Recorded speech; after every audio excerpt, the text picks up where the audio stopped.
you've got me thinking about food as an instruction I'm giving my body, because if I eat this food, it's going to have this impact on my Yeah. hormones, which is going to have this impact on my body. So if we view food as an instruction to the body, we talked a little bit about the timings of eating and a little bit about fasting. I want to get into that a little bit more, but breakfast. I read that you didn't think most people need breakfast. Yeah, the whole idea that you need to eat as soon as you get up is just false. So there's this whole thing about breakfast. Now, you will always break your fast. Think about the actual word, right? Break fast. It's the meal that breaks your fast, which tells you that in the English language, we accept that your body should have a fasting period every day. Why?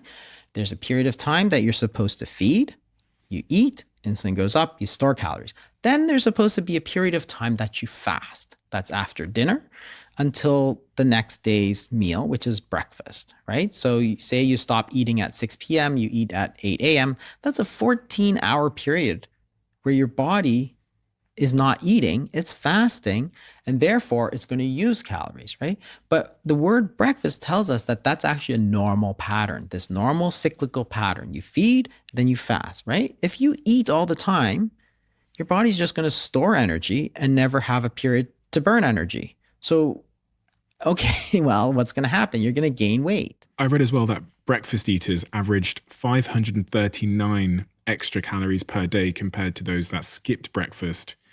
And that's a finding that's consistent with other trials. That was on page 132 of the obesity code. Yeah, so the more often you eat in general, the more calories you take in. So if you eat 3 times a day, or 6 times a day, then, if you eat 3 times a day compared to 2 times a day, for example, you'll in general eat less because it's harder to eat that, big meal. So say you eat once a day versus 3 times a day. If you eat once a day, it's not always easy to eat 3 meals worth of calories all in one sitting because you get full. Do you fast? Oh, I do that regularly, yeah. And what does your fast look like? Because I've heard of all these different types of fasting, 36 hours, 72 hours, 14 hours. Yeah. There's no rules for fasting. You could do, it could be 16 hours. So 14 hours, remember, is sort of a baseline, 12 to 14 hours, right? That just means you're not eating after dinner. That's it. And so if you want to lose weight, that's probably not strong enough to make you lose weight because 12 to 14 hours is sort of just this baseline that people had in the 70s. So you can go to 16 hours, for example, and you shrink that by either eating breakfast a little later or eating dinner a little earlier. But you can do more than that. You can do, say, a 24-hour fast. You could eat 2 meals a day, say eat between 12 and 6. That's a 6-hour eating window. Or you could eat once a day, which is like a 24-hour fast. Or you could even go multiple days without eating. Because again, your body is smart. Your body knows what to do. If you have all those calories sitting on your body, right, 100,000 calories sitting in body fat, and you don't eat for 3 days, well, you need 6,000 calories. Well, you have 100,000, 200,000. So what's the problem? Take it out of your body fat. Let your body eat your body fat. That's what fasting is doing for you. And it's totally natural because that's what it's there for. That body fat is not there for looks. It's there for you as a source, as a store of calories. So fasting just lets you use that. There's nothing wrong with it. People talk about hunger, for example, but again, hunger is very interesting because people think it's the amount of time that you haven't eaten, but it's not true. It's actually hormonally mediated. So if you think about hunger, I actually found this really fascinating. So if you look at studies of when people are the most hungry and the least hungry, on average, people are the most hungry at 8 p.m. and the least hungry at 8 a.m. So in the morning time, you are actually the least hungry that you will be all day. That's just an average. And at 8 p.m. in the evening time, you are the most hungry. So 8 a.m. is the period of time that you've gone the longest without food. So why are you the least hungry? It's because it's hormonally mediated. When you wake up at 5 a.m., your body actually has this surge of hormones, growth hormone, cortisol, and sympathetic tone, which is already getting you prepared for the day. It's starting to release some of the stored glucose from your body fat, from your sugar stores at 5 a.m. So your body has already prepared you for the day ahead without you even doing anything. That's why people in general are not hungry at 8 a.m. I've got to talk to you about these new injections people are getting to lose weight Yeah. and the role that they must be playing in our hormone balances. What are those bloody things called? The GLP-1s. GLP-1s. There's another name for it, isn't there? Yeah. Well, there's the drug name, which is Ozempic is the American name. And these are all in a class called GLP-1s. And essentially, again, very interesting because they essentially really reduce the appetite, which goes to show you that, and people lose weight, like a lot of weight, and they keep it off. So I know very 17%. smart people that are using them. A billionaire friend of mine that's very big in a certain industry uses Ozempic. I know Elon Musk came out and said he used it. Yeah, that's Ozempic right. as well. I don't have any problem with the Ozempic because, again, if you think about it, what it's telling you, the lesson it's teaching you about weight loss is that it's not about controlling the calories, because the Ozempic doesn't burn any calories. It's about controlling your hunger. It's about that one level deeper. Why are you taking so many calories? So if you simply reduce the hunger, you're going to naturally eat fewer calories, which is going to cause weight loss. And that's what this Ozempic does. It really reduces your appetite to very low levels. How?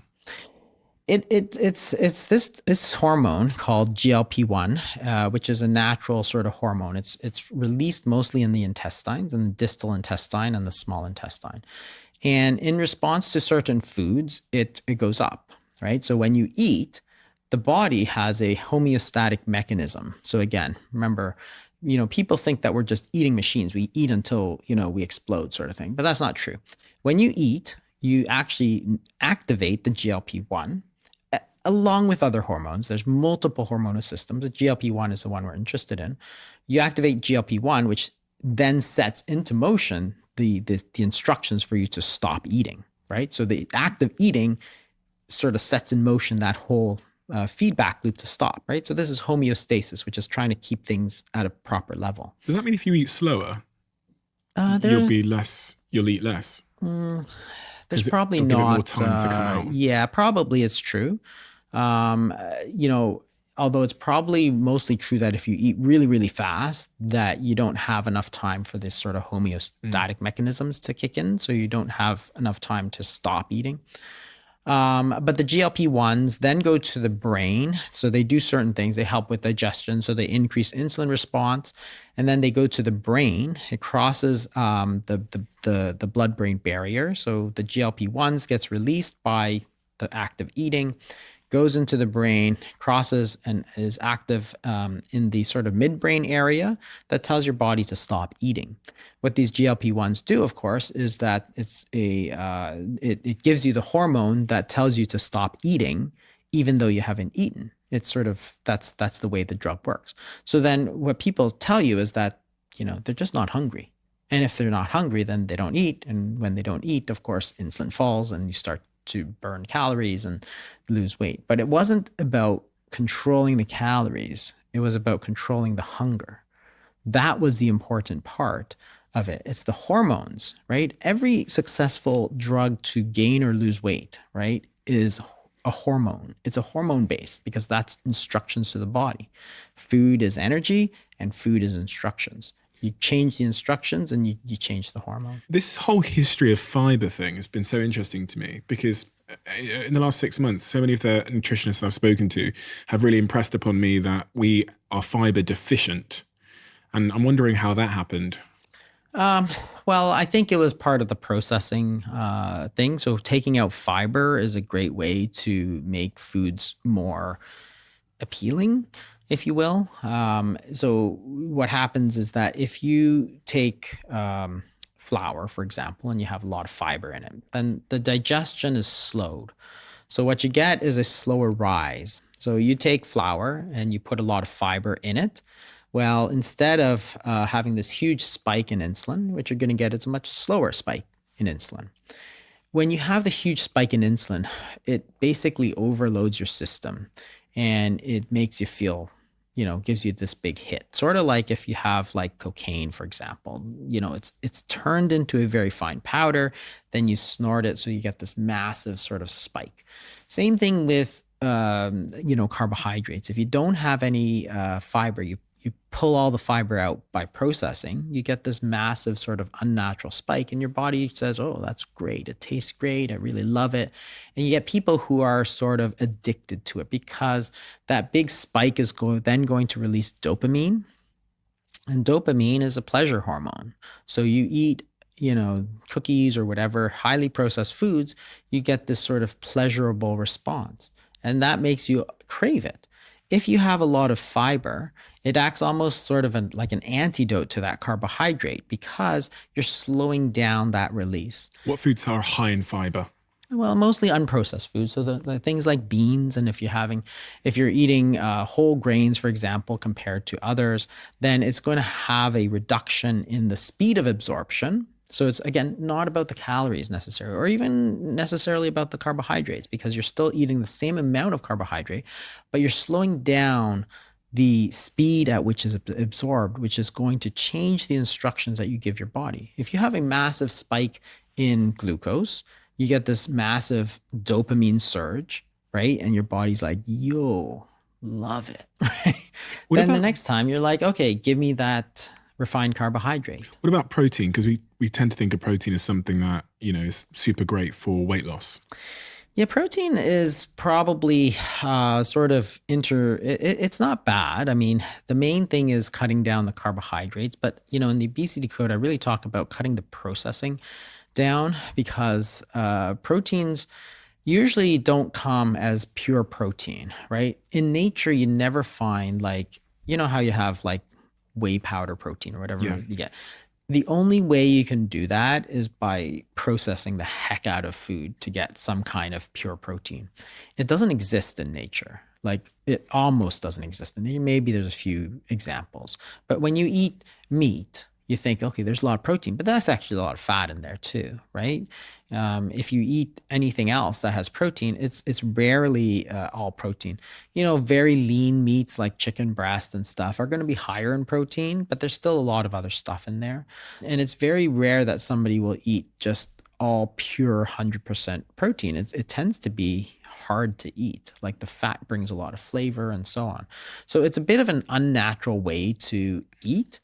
Sure, if you're to eat a lot of protein, it does spike insulin, so it does have some effect to gain weight, but it's actually a very inefficient macronutrient. That is, there's three macronutrients. There's carbohydrates, there's fat, and there's protein. Your body stores energy or calories in two ways. There's glucose, which is carbohydrate, and it stores it as body fat, which is fat, right? Protein is not a way for the body to store energy. So when you're eating a lot of protein, it's very difficult for it to turn it into a storage mechanism. So you eat glucose and you eat fat, you can store glucose and you can store fat, but you eat protein, but you don't really store it as a source of energy. So if all foods then increase our insulin levels, I guess the best solution is to fast. Fasting is certainly one way, but just changing the foods to other ones. Because if you look at the insulin release in processed foods versus unprocessed foods, there's a huge difference. So if you eat sort of highly refined foods like white bread, for example, then you're going to have a very different response in insulin compared to sort of a whole food. So unprocessed foods in general, your body knows how to handle. We've been eating them for thousands of years. But certainly anytime you eat, your insulin is going to go up. You're giving your body instructions to store energy. So the solution is to eat less often. What if you do a juice fast? Juice fast, of course, is not a real fast because you're taking a lot of sugars. What do you think of juice fasting? I'm generally, I think it's less effective than regular fasting, and it really depends on how much juice you take. If you take a lot of juice, you could easily get, thousands of calories plus a lot of sugar. If you do it, cucumber juice and stuff that's very low in sugar and kale juice, then it could be very, very healthy for you because there's vitamins and stuff there. So it all depends on how it's done.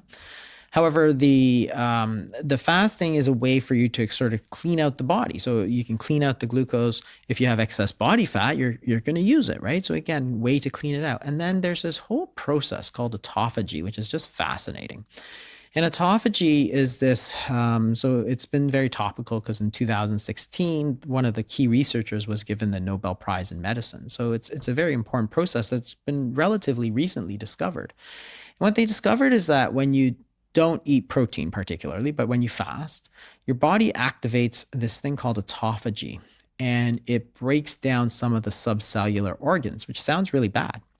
Subcellular organs. Yeah, so these are sort of like the organs within the cell. So it's not like the liver, but there's something called organelles within a cell, and some of that is broken down. So basically, these proteins and so on within the cell, your body gets rid of that, and you think, oh, well, that sounds really bad.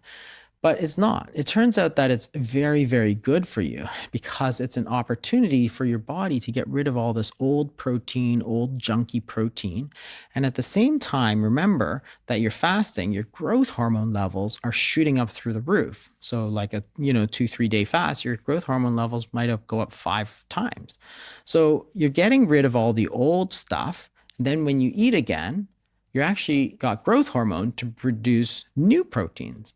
So in essence, you're getting rid of the old, you're bringing in the new. It's basically the process of rejuvenation. Could this be a very important way to get rid of some of the chronic illnesses of aging? And there's lots of data, talking about, Alzheimer's disease. There's people talking about cancers. There's people talking about just general aging.